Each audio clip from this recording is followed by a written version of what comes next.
What would happen if we gave God our 100%? Offering to Him all our resources with no reservations, and gave expecting nothing in return? What would happen if we understood that our ability to produce wealth is not based on our own ability, but on God's character? Everything that we have comes from God, and He is able to bless us abundantly, so that in all things at all times, having all that we need, we will abound in every good work. Would you trust God with your 100%? Sige po, palakpakan po natin si Lord for everything that we're doing. And of course, you're part of that. Kasama po kayo dun sa mga nag-participate. And all other else that we did not get to report na because we don't have the time. You can follow us on Facebook because we are updating what's happening in our church. And again, thank you.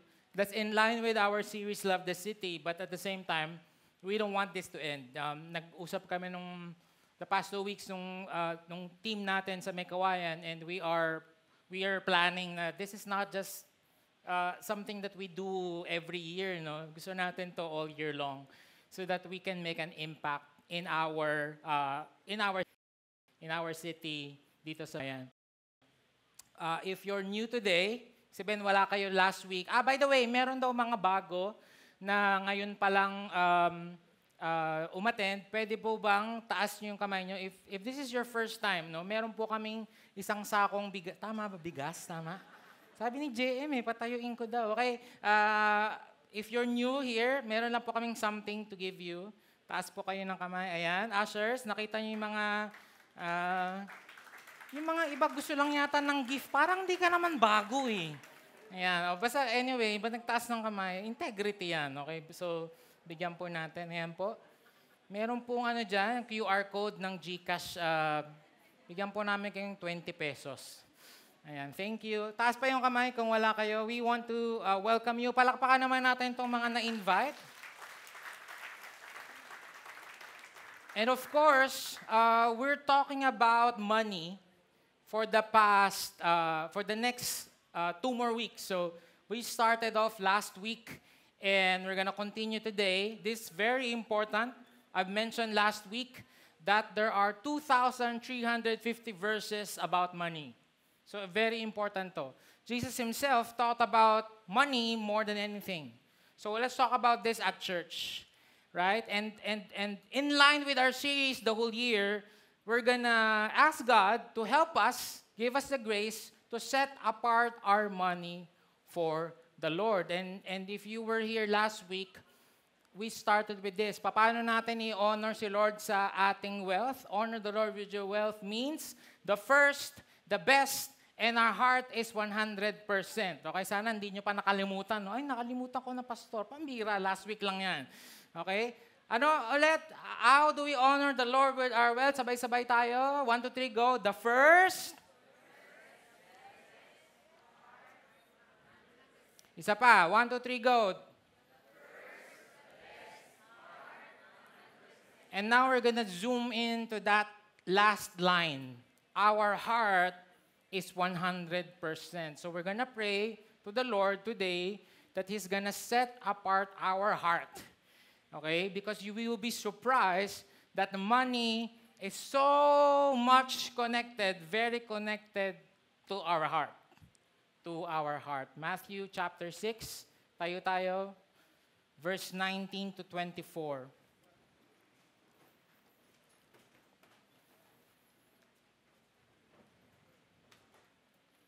Matthew 6, 19, 24. Sabay-sabay po natin ulit basahin. So, intayin natin yung iba. Yung iba nasa Genesis pa, iniisa-isa yung page. So, maya-maya pa tayo. Yan. Alright, sabay-sabay tayo. 3, 2, 1, go. Do not lay up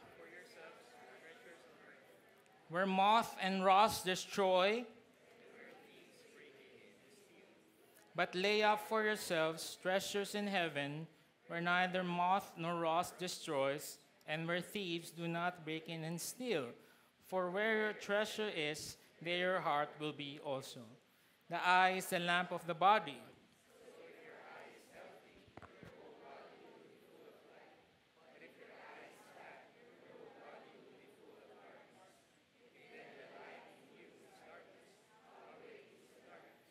No one can serve two masters, for either he will hate the one and love the other, or he will be devoted to the one and despise the other.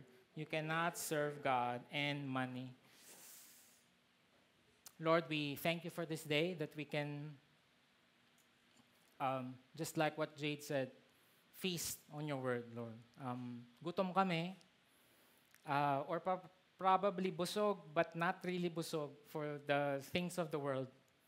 And the Word of God will just enlighten our hearts today, Lord, lalo na in this very important topic about money, Lord. I pray that you will be with us, explain every verse, every phrase to us. May you be glorified, Lord, in everything. In Jesus' name we pray. Amen. Take your seats, please.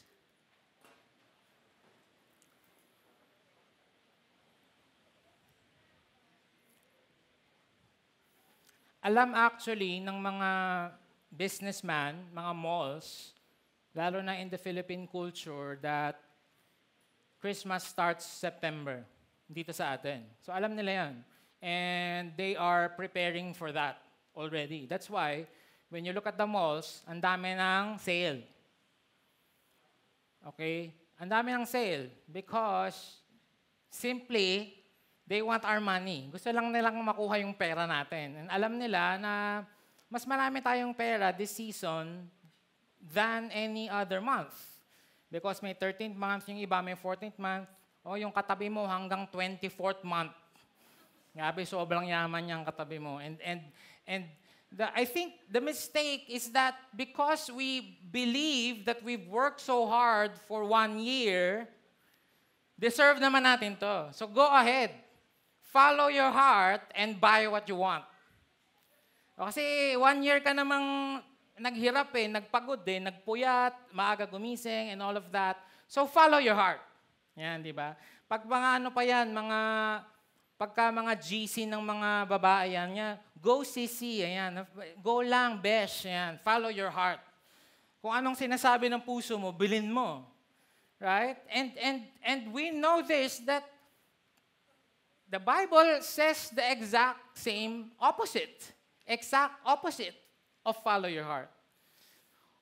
Sabi ng Jeremiah 17 rather, the heart is deceitful above all things and desperately sick.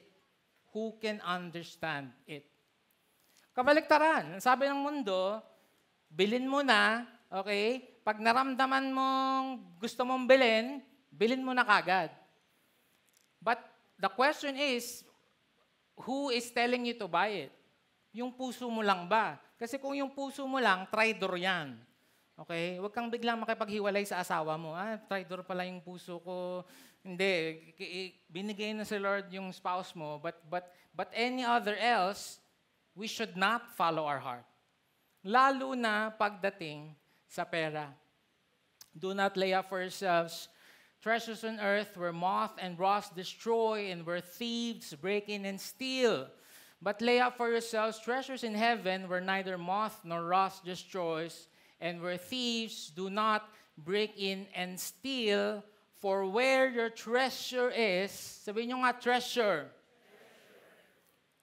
there your heart will be also. So kung medyo nahihirapan kayong intindihin yung last line, for where your treasure is, there your heart will be also. Ano bang ibig sabihin nun, Pastor? Sige, ibahin natin yung terms, okay? Where your money is, there your heart will be also. Okay, medyo naintindihan ko, pero pwede pang pababawin nyo pa. Okay, baguhin natin ulit. Where your money goes, that's what you truly value. Where your money goes, saan ba napupunta yung pera mo? That's where your heart is. That's where you value. When you look at your receipts, I always say this, I don't know anyone, parang kilala ko kayo lahat, no? Ito na lang, si Sir. Sir, first time niyo po ba? Ay, wag ikaw. Hindi, ikaw na lang. Pangalan niyo po? Aljay. I'm Rui. Okay? Pwede ko pong, gusto niyo bang hulaan ko ang kapalaran ni Aljay? Hindi pala, hindi ko pala kaya yon. Pwede ko lang hulaan yung pass niya. Hihingi ko lang lahat ng resibo niya.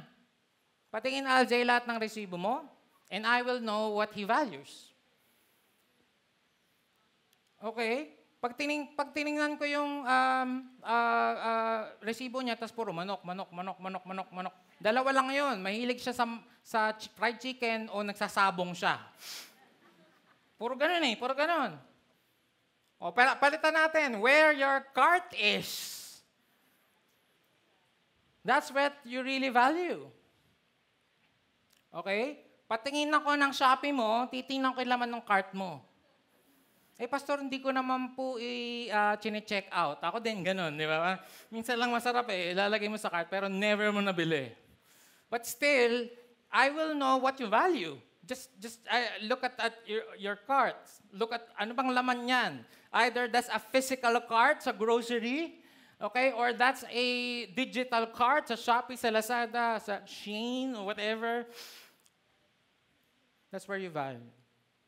Amazing, because yung word na mahal sa Filipino has two words, has two meanings. The one word has two meanings. So pwede nating baguhin to.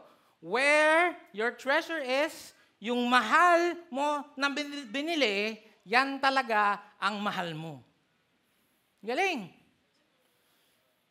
Yung mga mura lang, like fishball, okay, McDo, fine. No? Pero yung talagang ginastusan mo ng matindi, like thousands and thousands of money to buy this, yan talaga yung mahal mo. Wala, no question about it. Why would you spend something that you don't like or don't value? So, we can see here clearly that there is a direct correlation of our heart to our money. Malaki po ang similarities or rather connection ng pera natin sa ating puso. Sabi ni Dr. Larry Burkett, a person's giving is an outward indicator of the inward spiritual condition. Reflection daw ng ating spirituality ang ating pera at pagbibigay. Reflection, parang, who is that girl I see? Reflection ng pera natin kung ano ang spiritual condition natin. I don't want to get it myself, but we'll get there later. We'll get there later. Meron akong 3 prayers para sa inyo this morning. Number 1, may your blind eyes not lead you to a foolish heart. May your blind eyes not lead you to a foolish heart. Foolish heart. Dami natin kanta ngayon, no? Baka meron pa mamaya. Ano ibig sabihin ng blind eyes? The eye is the lamp of the body. So if your eye is healthy, your whole body will be full of light. Ini-explain lang ni Jesus ang literal function of an eye. Kapag ka daw maliwanag yung mata mo, it's well, it's working, it's healthy, then you can see clearly. But if your eye is bad, your whole body will be full of darkness. If then the light is in you is darkness, how great is the darkness? And he is saying this in the context of money. Hindi siya nagpalit ng subject. Kasi, do not lay for yourselves, and then the eye is the lamp, and then no one can serve 2 masters. So he is saying that our eye has a connection to our money. Ano ibig sabihin nun? Ibig sabihin, our eyes can be blinded by money. Pwede tayong mabulag ng ating pera. In Luke chapter 12, verse 15, and I think it's more clearer here, sabi niya, watch out! Sabi niyo nga, watch out! Be on guard against all kinds of greed. Life does not consist in an abundance of possessions. Sabi ni Jesus, watch out for greed. You're not gonna say, watch out, if you know that it's there. Ibig sabihin, mga kapatid, it's a trap. And I believe greed is one, if not the only one, the only sin that you are not sure if you have it or not. Ulit, yung greed po, sa tingin ko lang, ay ang nag-iisa na kasalanan na nalilito ka kung greedy ka ba o hindi. Bakit? Kung nagsisinungaling ka, bawa Jade, nakakita kami ng kulay pulang kotse. Jade, anong kulay yung kotse? Green. Nalilito ba siya? Nagsinungaling kaya ako? Of course you know that you're lying. Right? Kung may kasama kang ibang babae na hindi mo asawa, tas labing-labing kayo dun sa may sulok ng opisina nyo, hindi naman kayo nalilito, teka lang, adultery ba to? Hindi ko sure eh. Of course you know. And I think that's the same thing with every sin. But greed, it's a trap. Bakit? I have a lot of reasons in mind, but let me give you two big ones. Number one, we really do not believe that we have enough. Anong ibig sabihin nun? If I talk to every single one of you, JM, sa tingin mo okay na ba yung sweldo mo? Probably hindi pa po, Pastor. Kasama ako doon. Rui, ikaw, okay na ba yung sweldo mo? Baka hindi pa. Joshua, ikaw, Alma, ikaw. And I'll talk to everyone. Walang kahit isa dito sasabihin, okay na po ako, Pastor. No one. No one would say, kontento na po ako, the Lord has been, kahit hindi na po tumaas yung sweldo ko for the next 50 years, I'm good. I don't think anyone will say that. You know why? Because we live in a society where there's always someone that has less than what you're earning, and there's always someone na mas mayaman sa'yo. Kahit saang grupo. Okay? So pag tinanong ka, sa tingin mo, mayaman ka na? Hindi pa. Mas mayaman to. Tuturo mo. Siya naman, may iba siyang grupo. Siya na yung pinakamayaman dito. For example, sa Victory Mikawayan, parang hindi ko sabihin, baka putaktahin nyo mamaya eh. Pero sa ibang grupo, pagka mga ka-golf, siya naman ang pinakamahirap. Di ba? Oh, mayaman ka naman. Hindi, mas mayaman to. Pagtingin mo dito, ang ano naman niya, ang hobby naman niya, nagyayate. Every weekend. O, hindi ako mayaman siya. Ito naman, ang hobby, helicopter racing. Di ba? And it's not gonna end. There's always gonna be someone that's more richer and you think na hindi ako mayaman, siya lang. So when we're working, pag nagtatrabaho tayo, feeling natin, hindi naman po ako greedy. Sinusuportahan ko lang po yung pamilya ko. Okay. I'm not saying you are. But please watch out. Number two, because there's always gonna be a better product out there. From toothpaste, to TV, to hotel, to whatever, there's always something better. And we feel the need na as long as we can afford it, mag-upgrade tayo. Example, nung bata tayo, ewan ko, baka kami lang yung mahirap, pero yung amin pong toothpaste, asin. And it works naman. Ay, yan, may asin yung kanyang throat. Okay. It works naman eh. Pero nung medyo may pera na, bilhin na tayo ng Happy House toothpaste. Hindi ko alam, nag-invento lang ako.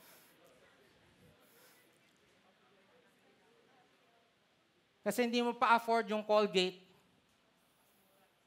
Mas mura kasi. Pero nung lumaki ulit yung sweldo mo, doon na tayo sa Perrier toothpaste. Hindi nyo alam yung Perrier, no? Yun yung social na tubig. Na 150 pesos yata isa sa Starbucks. Okay? Yun po yung pinaliligo namin sa bahay. Hindi na ako paniniwalaan tungkol sa greed. Do you get what I'm saying? Parang there's always something out there that's better. In fact, isipin nyo, kung nabuhay ka na ng, let's say, 12,000 pesos, kung nabuhay ka niyan, kung hindi mo upgrade yung lifestyle mo, feeling ko okay ka na eh. Pero there's something inside of you that wants to upgrade because you feel like you deserve it and you feel like your status is connected to it and you feel like your identity is connected to it. Bati pa ba tayo? Tutuloy pa ba natin to? Magtatanungan kayo, no? Gerald, ano ang spread niyo sa bahay? Cheese whiz. Cheese whiz lang? Kasi kami Arle. Ay, hindi ko alam yun. Ay, kasi sa SNR lang siya nabibili. Kasi membership doon, Gerald. Sorry kung wala kang ganun. So, ito namang si Gerald, parang, kailan kaya kami magkakaroon ng SNR membership? Di, okay na. Lahat na may SNR. Ay, hahanap ka naman. Landers. Anong kape niyo sa bahay, bro? Kopi ko. Ay, kopi ko. Dati ganyan kami. Ngayon, straight from Brazil. Wow! May nagde-deliver na Brazilian. Galing ng Colombia yung iba. Right? The other day, nasa SM kami may mga binili kami ni Carmen. Then, di ba may mga kotse doon sa gitna? Mayroon doon napakaganda talaga. Sobrang ganda.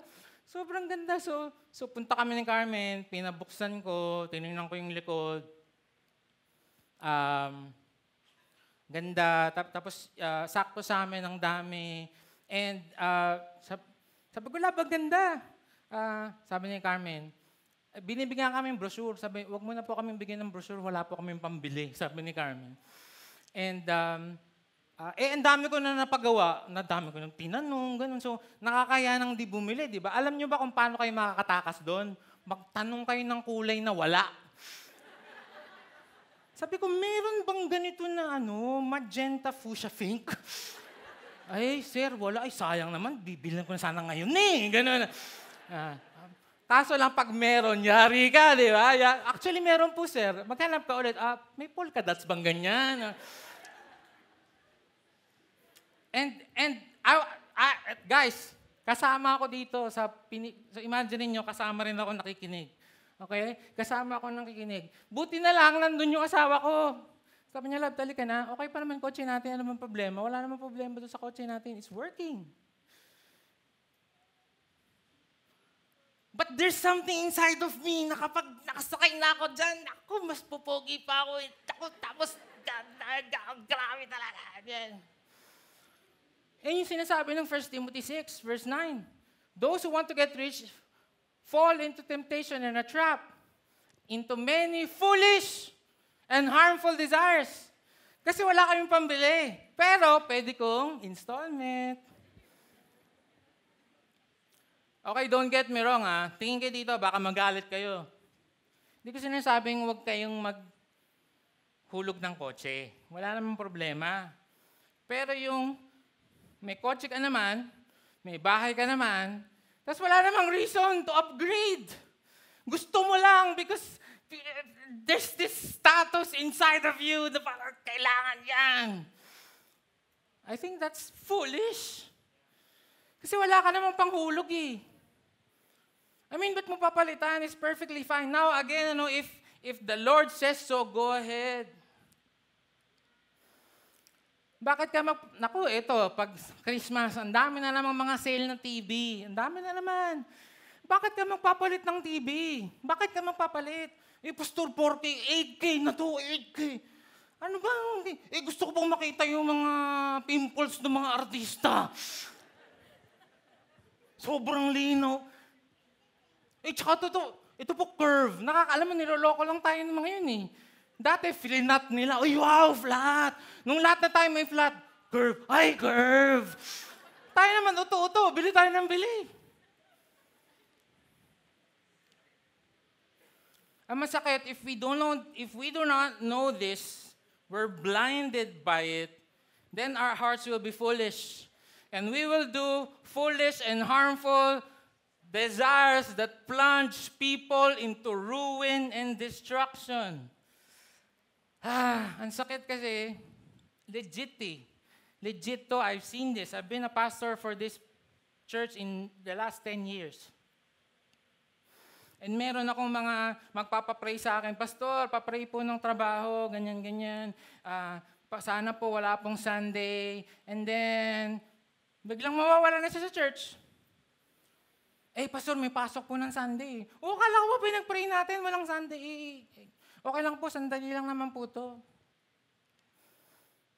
Baka po, after a while, it's a trap. Kung alam mong trap, di ka pupunta, di ba? Pag sinabing, punta ka dito, may ambush, di ka pupunta. Pero we thought it's safe, we think it's safe, we go there, we buy it, we credit card it, we do this and do that until wala na, lubog na tayo. Lubog na tayo sa utang, hinahanap na tayo ng credit card company. Mamaya po ang offering natin, lahat ng credit card, gugupitin natin.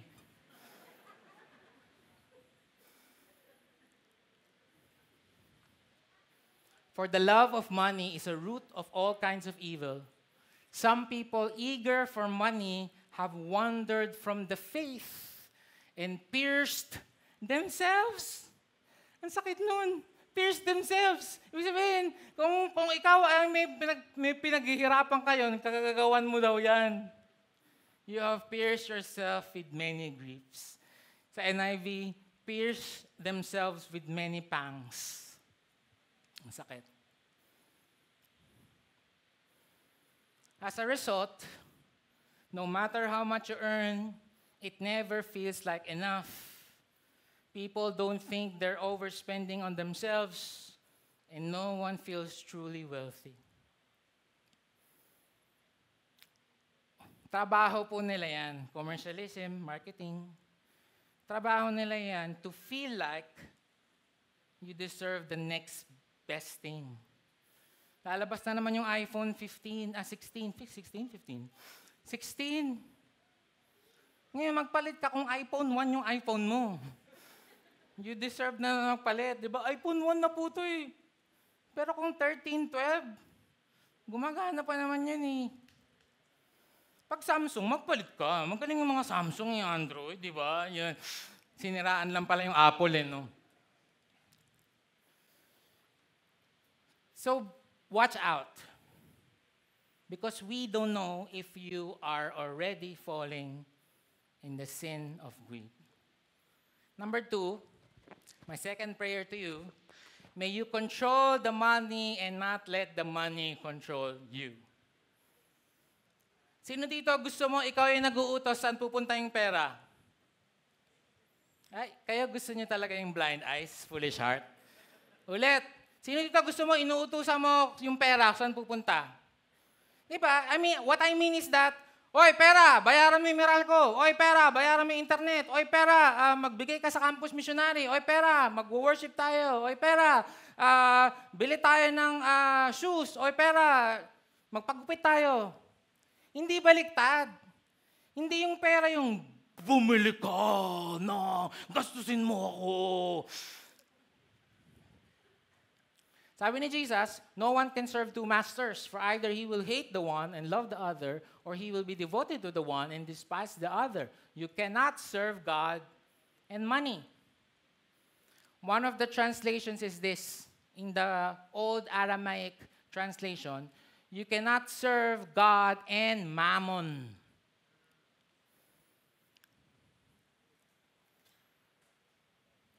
Mammon means assets and wealth. And what Jesus did here is He personified money. He personified it. Ibig sabihin, ginawa niyang tao. Ginawa niyang small letter G, God. Na either si God daw yung master mo or si Mammon. And Mammon will control you. He will control you to do things that you might regret later. What we value is something that our heart loves. And every one of us ay may value at ready tayo to pay for it. Okay? Explain ko yan. Ulit. Sabi nung verse 21, babalik-balik lang tayo dyan sa verse na yan. Saan daw napupunta yung pera mo, yun yung binavalue mo. So therefore, lahat tayo may value that you're willing to pay for it. So, pause lang muna ako sandali. Dito mo tayo. Discipleship moment, okay? Iba-iba po yung value ng tao. As I've said, willing silang bayaran yon. So, pwede ba na huwag tayong magkumparahan ng value? Kasi, di ba, magre-relax ka, magfe-Facebook ka, tapos makakakita ka ng mga kaibigan mo o kaya ka-churchmate mo na hindi ka agree sa value. Itong mga pamilyang to, tingnan mo, nagsasamyap sa, nasa kusina, naghuhugas ng plato. Tingnan mo, itong mga kumare natin, nagsasamyusan na naman. Ang tataba na nitong mga to, kain ng kain. Kaya pala ako nagtataka, ba't walang pera to And then another family, tingnan mo, nagbagyo na naman sila, Tagaytay, alis ng alis tong pamilyang to. Ay nako, dapat iniipon nila yung pera nila, ginagastos nila. Ano ba naman yung pagkain nila? Ipupupo din nila mamaya yun. Guys, let's not do that. Kasi magkaiba kayo ng value. Kasi if you talk to this family, tanong ko lang po, bakit po kayo nagsasamyup sa lagi? Ay, kasi po yung panganay po namin, college po kasi yun Yun po yung gusto niyang bonding. Kaya po, every Sunday po, after po ng church, magsasamyusal kami. Napakaganda ng value, di ba? Kaso hindi mo naman alam. Hindi mo alam, siya din, ito na naman yung mga kuripot nating mga kapitbahay. Ang yaman-yaman yung anak niya hindi makapag-Jollibee, anin nila yung mga inipo nila. Naggaganunan tayo. And then when you talk to this family, yun naman pala yung value nila. They wanna save. Sinong mas tama? Parehas lang. They understand. So everyone has a value that they're willing to pay for it. So please lang, wag tayong mag-away-away. Gusto mo nga mag-relax. Lalo ka pang i-uninstall mo na yung Facebook mo. Dahil mo nakikita. Tapos patol ka ng patol. Bago na naman damit niya. Bago na naman yung kotse niya. Hayaan mo siya kung yung value niya. Now, if it's excessive, that's why we have preachings like this. So that let the Word of God shed light to all of us. Parang baliktad yung example ko. Hindi yata ganun yung lalaki. Dapat, Daddy! Ayan, mas tama yata. Dad, tingnan mo yung kumari natin, nagpataas na naman ng 3rd floor. Aanin niya yung napakaraming floor, dadalawa lang sila. Ba't ka nga gigil ng gigil? Ba't ka gigil ng gigil? Gusto niyang gawin niyo. Huwag kang patol ng patol.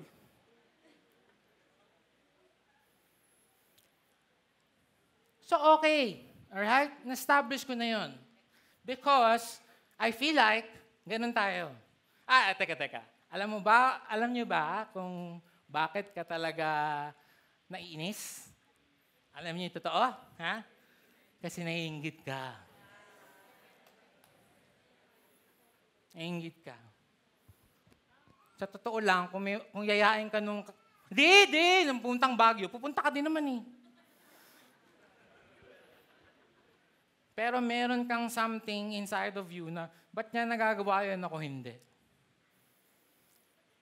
Ouch. Bati pa ba tayo? Tutuloy pa ba natin to?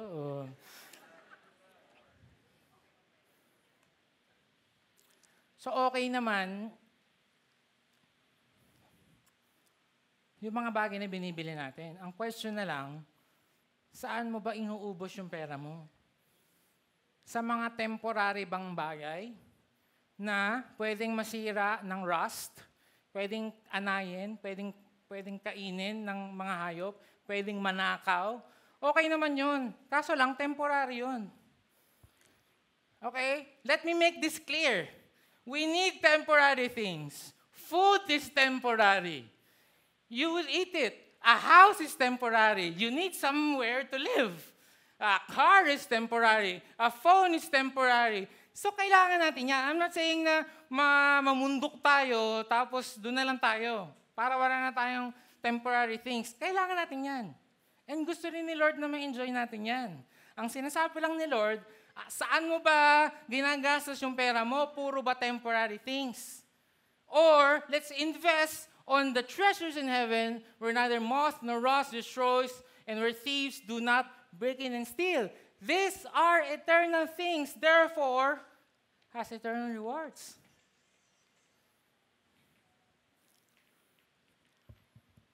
Pagka po nagde-dedicate ako ng car, alam niyo ito, no? Sino dito na bless ko na yung car niyo? Taas kamay. Wala na lahat sa church. Nagro-road trip na. Sinasabi ko to lagi. Sabi ko, una kong sasabihin, congratulations po, no? Congratulations po. Bigay po to sa inyo ni Lord. Pero ang totoo po, ito pong kotse nyo ay temporal lang. Ano pong ibig sabihin nun? Nilabas nyo pa lang po sa kasa yan, depreciated na ng 20%. Di ba?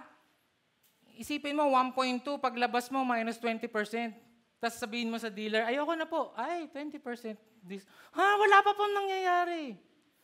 Because that's really how the world works. Everything will fade away, will be destroyed, be stolen. That's what Jesus is saying. So sinasabi ko sa mga pinagpe-prayan ko, gusto niyo po bang gawin na yung kotse niyo pong temporary ay maging eternal? Sige po, paano? Hindi ganun ka-OA. No? Sige po.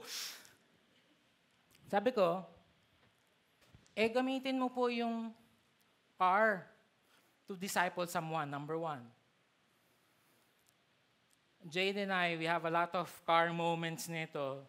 I just bring him along and we're just gonna tell stories, just do life together.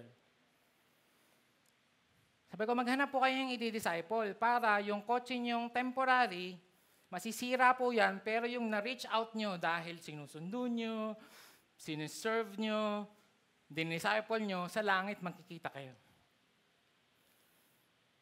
Sabi ko, number 2, build memories. Meron mga nagpapadedicate sa akin ng kotse, ng car, tapos hindi nila gagamitin. Pastor, pagka-pray nyo po to, diretso na po sa garahe. Bakit po? Mahal po gasolina eh. Ba't ka pa bumili? Pero when you use that, you go with your family, you build memories. Memories are eternal. Maalala niyo yun sa langit. Na, Dad, dati wala pa po tayo, may motor lang po tayo na Mio, pero naalala ko ay ginagawa po natin to. Thank you po. So it's temporary, it's eternal. Sabi ko sa kanila, serve the church. Sana kapag merong mga kailangang dalhin yung mga estudyante, mga walang pera yan, pamasahe, dadalhin sa Malolos, may conference, sana ikaw yung unang-unang nagvo-volunteer. Nag-announce kami, conference sa Malolos, malamang hindi makakapunta yung mga bata. Yung last lang, yung anniversary. Sana mag-volunteer ka. Para magamit ni Lord. Ang hirap, pagka papabless, ganun pa yung mga linyahan Pastor, alam po naman po namin na ito pong kotse na to ay hindi lang po sa amin para po sa kaharian ng Panginoon. Ganun pa. Pero pag naghahanap kami ng volunteer ng kotse, wala lahat. Dapat siguro may lock-in period, bago namin pag-pray yan, 6 months ka muna na dapat pwede kang tawagan. I hope you get what I'm saying. Yung pagkain, temporary. Right? Pero, pwedeng kung magla-lunch ka din naman, sama mo kaya yung isa mong ka-office mate. Bro, libre kita. Bakit? Basta libre kita. Mag-build ka ng relationship, tapos i-one-to-one mo, ito yung pagkain ay nagiging eternal. Do you get that? So don't get me wrong. I'm not saying that after this preaching, give all your money to the church. If someone told you that, umalis kayo sa church na yon. That's not what I'm saying. I hope that you see this not as, wag na tayong bumili ng mga ito, kasi bigay na lang natin sa church kasi yung eternal. That's not what I'm saying. I'm saying every single thing that we will buy, Lord, nagko-contribute ba yung pera na to para ma-advance yung kingdom mo dito sa lupa?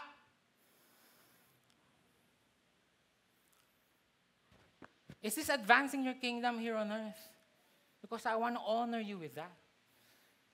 Because this has eternal rewards. And like what I've said, that thing that you value, eventually, and this is scary, you will worship.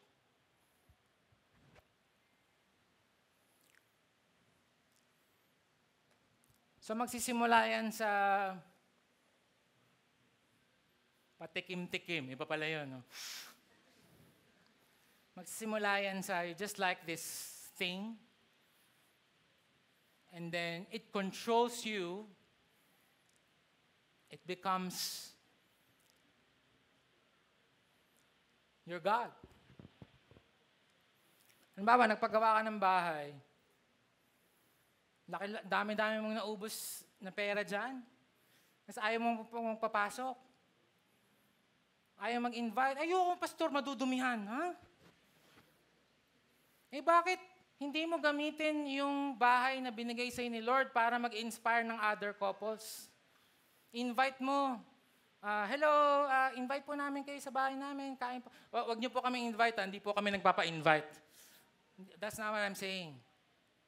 Inspire nyo lang. Alam nyo, bro, sis, dati wala kaming ganito. Alam mo ba, dati, dito lang kami nakatira sa ganito kaliit. Pero alam mo ba, mabuti ang Panginoon.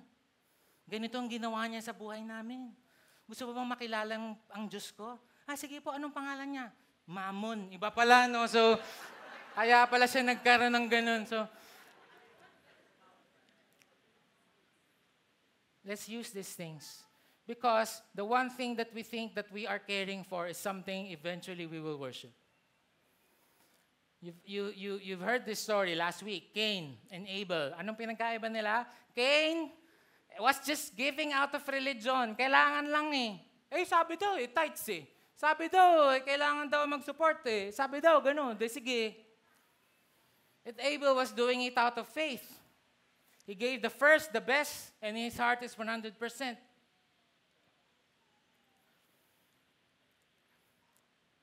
So si Cain, nag-aalala siya, baka pag binigay ko yung mga the best na mga baka hindi na ako magkaroon bukas. So sino talaga God mo? Hindi yung future, hindi yung security, hindi yung ayaw mo nang hindi ka sure. But si Abel just gave it. Just gave the firstborn. He didn't know kung mga anak pa tong tupa na to, but I'm gonna give it to the Lord. You cannot separate the offering from the offerer. Ulit, hindi mo pwedeng hiwalayin yung offering sa nag-o-offer. Yung puso at yung pera ay magkasama sa lahat ng bagay, lalo na sa pag-worship kay Lord. Example, remember the story of the widow? Right? You remember this? Who gave? Magkano binigay niya? 2 copper coins. 2 copper coins. 2 kusing. You remember the story? Ang daming mga mayayaman na nag-offer and Jesus was just there at the entrance of the temple watching everyone. And then nagbigay to mga to. And the widow gave 2 copper coins. Sabi ni Jesus, pambira! Wala akong nakakita ng pinaka-generous sa buong Israel, kundi siya. Kung magpapalit kami ng pwesto, ulit you cannot separate the offering from the offerer.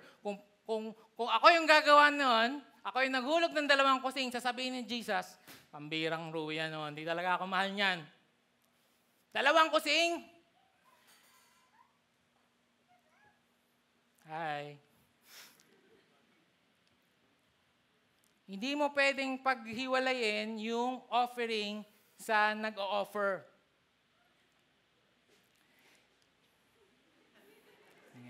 This commercial is brought to you by Pro Meal. Thank you. Thank you, Jade.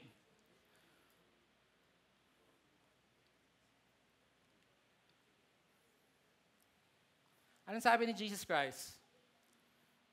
Kasi yung mga mayayaman, sabi niya, nagbigay lang naman sila out of their sobra, out of their surplus. But this widow gave everything that she has. Binigay niya na lahat. So therefore, let's give a gift that hurts.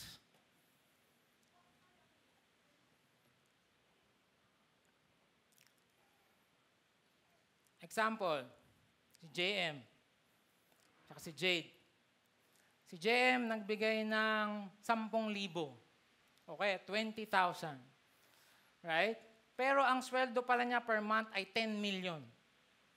Hindi po sa totoong buhay niyo, baka po hold upin niyo po, kukuhanin niyo si Kaylee, ganun. Si Jade, for example, nagbigay ng, magkano binigay mo? Nakalimutan ko. 20,000. Si Jade nagbigay ng 1,000 lang. Pero ang sweldo pala niya per month ay 3,000. Sino ang mas nagbigay ng mas madami in reality? Si Jade. Because Jesus looks not just at the portion, but the proportion. Kamusta ba to percentage-wise? Kaya nga po yung tithes, that hurts. That hurts. 10% yun and more. Na-alter talaga yung buhay mo pag nagbigay ka ng ganun. Do you get it? And if you're tithing for the longest time, I know you get what I'm saying. Pangbayad ko na to na pwede na tong pang tuition na. Pero bibigay mo kay Lord, masakit yun. And that's what God wants. To give a gift that hurts. Yung tipong mamaya, pinangakuan mo yung anak mo, anak, mamaya, pagkatapos service, bibili tayo ng McShare bundle sa McDo. Excite na siya. Kaso lang, bigla kang tinouch ni Lord, bibigay mo to, yung 1,000 mo doon sa ka-VG mo. Yung meron kang hindi magagawa, kasi you chose to be generous, you chose to obey, you chose to move in faith. That's what I'm saying. Tapos sasabihin mo sa anak mo, anak, sorry, hindi na pala tayo makapag-McShare kasi the Lord wanted us to bless someone else. Kaya nga po, challenge ko sa inyo, pagka meron kayong mga kaibigang mayayaman, unahan nyo magbayad. Hindi kasi ano tayo utak freeloader. Ano yung freeloader sa Tagalog? Ha? Hindi pabigat. Yung may Tagalog na word dyan eh.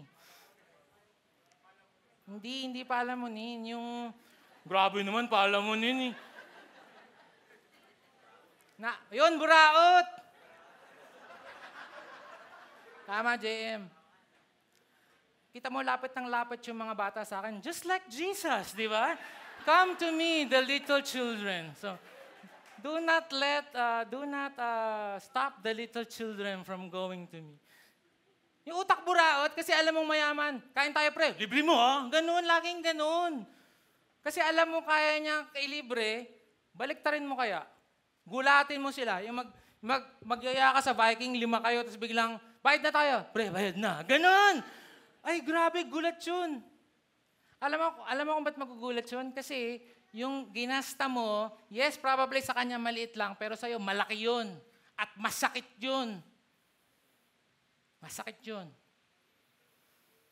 Gawin mo yun. Because doon na susuka talaga yung puso natin.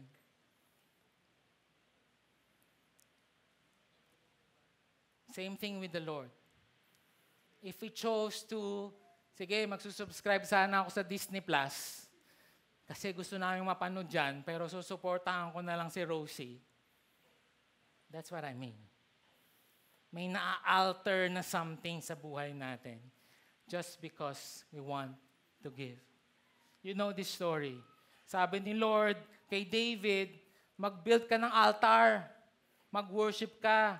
Wala siyang lupa. Wala siyang mga cows and sheep to offer. So nagpunta siya dito sa field ni Arauna. Okay, si Arauna, sinabi ko na sa inyo, anong pangalan ng kapatid niya? Arauna? Arasdos, okay? Arasdos, Arauna, Arasdos. Sabi ni Arauna, David, ko naman, para ka namang others. Wag mo nang bilhin. Sa'yo na yung lupa. Libre na lang. Tapos ako na rin magsusupply ng mga cows and sheep na kunin mo na lang. King, para naman tayong the best. Yan, sige na, kunin mo na lang. Ang sabi ni David, no. I will buy it from you for a price. I will not offer burnt offerings to the Lord, my God, that cost me nothing. So David bought the threshing floor and the oxen for 50 shekels of silver. Guys, it's gonna hurt. In fact, if it's not hurting, it's probably not the tithe. Because doon pa lang unang sukat, if sino ba talaga ang nagko-control sa'yo, pera mo ba? I hope it's the other way around. I'll land this with this. May your heart find the real treasure. All the things in this world will fade away. Or, actually, I feel like, kanina pa ako nagpipreach, pero meron dito hindi tinatamaan at all. Alam mo kung bakit? Hindi mo problema yung pera eh. Meron akong kilalang mga ganon. My wife is like that. Right? She's crazy generous na di siya talaga nag-aalala. Alam lang talaga that the Lord will provide for her. Ganun siya. And maybe merong ganun. Ewan ko nga po ba dito sa mga katabi ko, mga selfish. Ako po talagang wala po. But I know that there is something that you are probably worshiping. Maybe it's not money. Maybe it's your power. Maybe it's your status. Maybe it's your business. Maybe it's your family. Maybe it's your children. Maybe it's your hobby. I don't know. But nonetheless, all of these things will fade away and be destroyed. Therefore, let's find our real treasure. Sabi ni David Foster Wallace, if you worship money and things, if they are where you tap real meaning in life, then you will never have enough, never feel you have enough. Worship your body and beauty and sexual allure, and you will always feel ugly. And when the time and age starts showing, you will die a million deaths before they finally grieve you. Worship power, and you will end up feeling weak and afraid, and you will need ever more power over others to numb your own fear. Worship your intellect, being seen as smart, you will end up feeling stupid, a fraud, always on the verge of being found out. Simply saying, lahat ng sa tingin mo ay pwede mong maging Diyos at treasure mo, you have to give it away. Because these are treasures that moth and rust will destroy. But there's one real treasure that I hope that our hearts find today. Sino to? In fact, I was crying when I was reading this verse. Naiyak na naman ako kanina sa Marilao. Naiyak ako kagabi. When the soldiers crucified Jesus, they took his clothes, dividing them into 4 shares, one for each of them, with the undergarment remaining. This garment was seamless, woven in one piece from top to bottom. Napakaganda nung damit ni Jesus Christ. Let's not tear it, they said. Let's decide by lot who will get it. This happened that the scripture might be fulfilled that said, they divided my clothes among them and cast lots for my garment. So this is what the soldiers did. Kahuli-hulihan na pag-aari ni Jesus Christ, yung kanyang damit. And he already gave up everything. He gave up heaven. He gave up his royalty. He gave up his comfort in heaven. He gave up a life He lived a life poor. He lived a life tired and all of these things.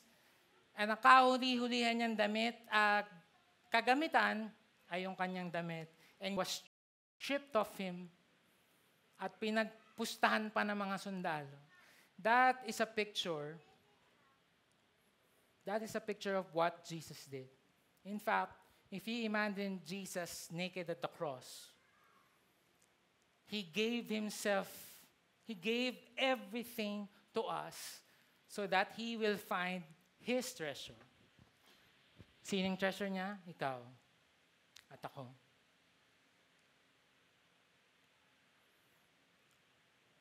And I hope that truth that Jesus, though He was rich, became poor for our sake, so that in Him we will become the righteousness of God.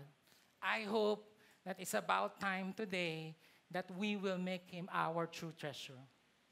Because He's the only one that will never fade.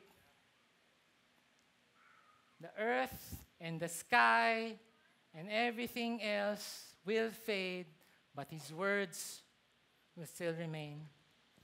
He who did not spare His own Son, but gave Him up for us all, how will He not also with Him graciously give us all things?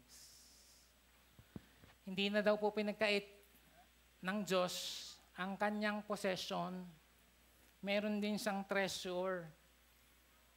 And that is one and only Son. He gave Him to us. How much more? That He will graciously give us all things. I'm gonna call the music team. We're gonna worship and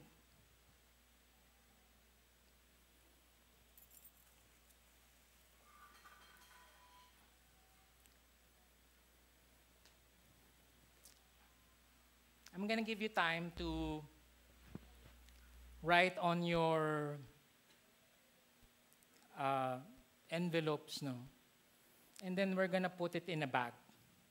All right? But I hope that something changed today, that we're not just giving our money. Hindi po ito basurahan. Kanina po inaagaw po ng usher, sabi niya, Pastor, basura. Hindi, illustration ko yan. Wag mo kunin. If this is the offering bag, my friends, and Jesus is the one holding this offering bag, I pray that you will not just give your money, because that's not what Jesus wants. We cannot separate the offering from the offerer. I pray na Lord, 100% kasama ako.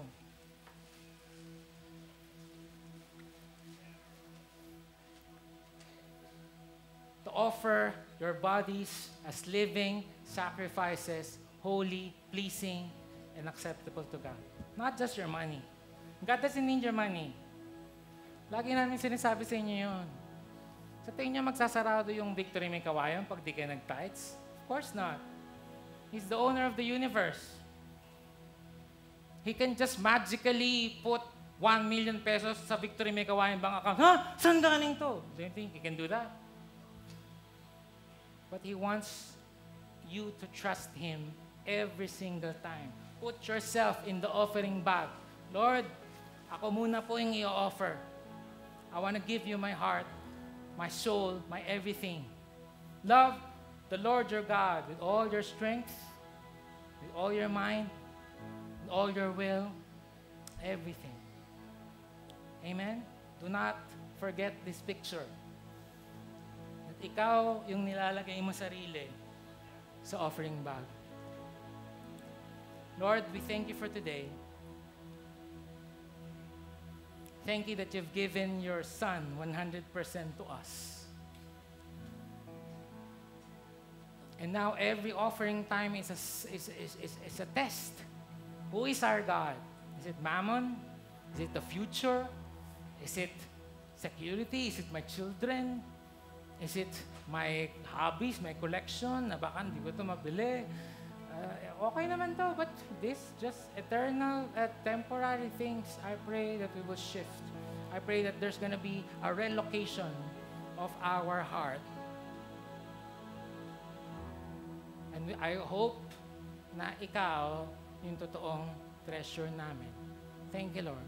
Bless us as we put money and ourselves to the offering bags today. Thank you, Lord. In Jesus' name.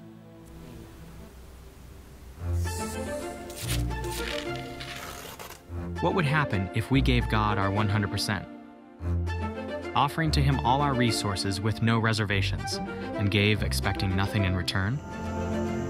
What would happen if we understood that our ability to produce wealth is not based on our own ability, but on God's character? Everything that we have comes from God, and He is able to bless us abundantly, so that in all things at all times, having all that we need, we will abound in every good work. Would you trust God with your 100%?